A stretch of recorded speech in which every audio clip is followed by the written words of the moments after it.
And Mel, look, we've been talking about Trevor Lawrence, it feels like, for a very long time. And I've heard you say that you think he is a generational prospect. When you start throwing out names like John Elway, I know what that means to you.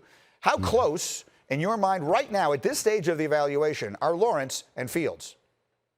Very close. Fields had a phenomenal year. And when you go back and look at what he accomplished in that one season with the pressure on him and all that talent around him, to be able to find that right receiver that can maximize the catch and those reception yards after the catch, he did that. And I think even bouncing back after a couple series where it didn't go well, nothing bothered him. He was never flustered. He never seemed like he was, pushing or pressing and trying to do too much. So the game comes to him.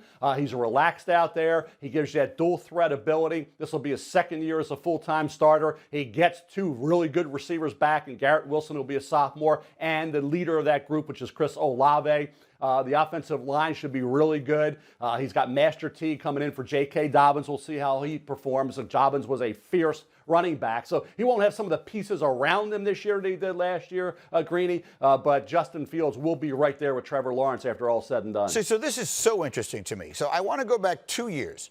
Trevor Lawrence wins the national championship as a freshman at Clemson, and I've got people on this show telling me if he were eligible for the draft right now, he'd be the #1 pick. Then last year, he has another huge year, only loses one game. He's only lost one game in his entire career, and of course is in the championship to Joe Burrow. And I've got people on this show telling me if Trevor Lawrence were eligible right now, he'd be the #1 pick. In your mind, if Lawrence had been eligible for the draft that we had last week, who would have gone #1? Joe Burrow. And I don't get the argument on Lawrence. It's based on what you see last. You can say, well, going in, against some competition, it wasn't that strong. And you get into the two biggest games, and against Ohio State, the Buckeyes had Clemson beaten until Sean Wade makes a play that looks pretty solid, but it's targeting, and he's thrown out. And then, hey, give Trevor Lawrence credit. That kind of woke that team up. He started doing everything with his legs, his arm, and he led them to a come-from-behind victory. Then he struggled mightily against LSU. I think you look at the way he finished and the way Burrow played all year. Nobody's going to tell me come late April that you would have taken Trevor Lawrence over Joe Burrow when you saw them both on the same field and Burrow looked so much better. And there were two games at the end where Lawrence wasn't up to the level he was against some of the cupcakes. So not taking anything away from Trevor. He's #1 on the board. But to say that Joe Burrow wouldn't have gone ahead of Trevor Lawrence, based on what? Okay, fair enough. I'd like to get Orlovsky in at some point this week and maybe get the two of you together. I think it was Dan. I don't want to put words in his mouth. I think it was Dan who told me that he thought that Lawrence would have gone ahead of Burrow and that he believes most teams would have done it that way. We'll see. We'll talk about that later. There was one other name I want you to say on this show so everyone can say as we go through the season, the first time I heard this kid's name was on Get Up because Mel Kiper said it. Who is next year's player that no one's heard of right now that everyone should be watching at the quarterback position because everyone will be talking about him come draft time? Trey Lance, and he's at North Dakota State, and they have that history of producing quarterbacks like Carson Wentz. You have, of course, talent around the quarterback. They dominate that level. There's no question he's going to put up huge numbers. He didn't throw an interception all of last year. He had 1,100 rushing yards. I mean, this kid is a dual threat like Justin Fields. He's really Justin Fields at a lower level of competition, so why shouldn't he be way up there? Now, he won't be eligible to go to the Senior Bowl in Mobile. He'll be only a third-year sophomore. We don't even know if he'll come out, Greeny, but when you watch him in this first year as a starter at North Dakota State, he was week after week flawless. He didn't make mistakes. I mean, 0 picks. When have we ever seen that? And this is obviously a program has a successful track record. They win football games, but Trey Lance really is a spectacular quarterback, and people will be hearing a lot about him because of where he's ranked right now in the middle of that top 25, around 15 or 16, pretty much all year. And just remember where you first heard his name, from Mel Kiper right here on Get Up, and you can see Mel's big board on ESPN.com right now. Mel, great to have you. Thank you, my man. Thanks, great to see you as always.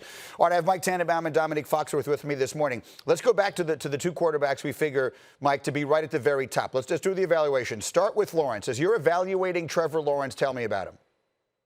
Yeah, he is a classic prototypical quarterback. When he walks in the room, it's John Elway, it's Vinny Testaverde. He's well built. He has a perfect motion, great arm. And what's remarkable about him, Greeny, he's going to get better. He's going to be 21 in October. He's already had 26 career starts.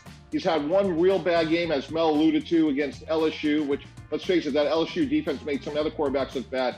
But he is, without question, the #1 pick in the draft. I disagree with Mel. He would have been last year, the year before. He'll be in this year. And as it relates to Justin Fields, he's extremely intriguing.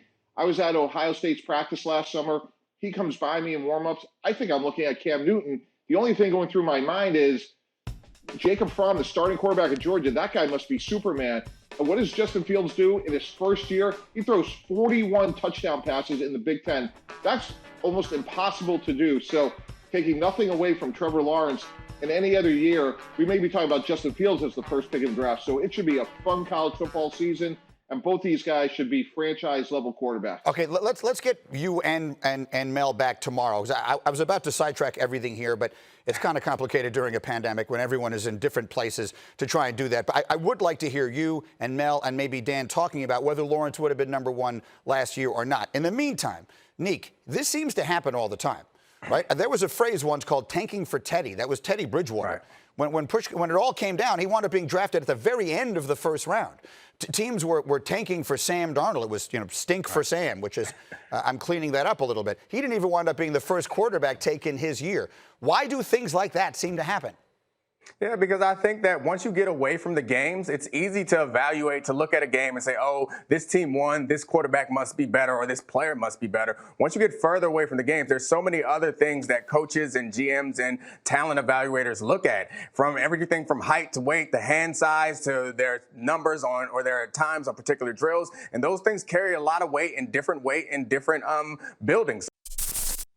Thank you for watching ESPN on YouTube. For live streaming sports and premium content, subscribe to ESPN+.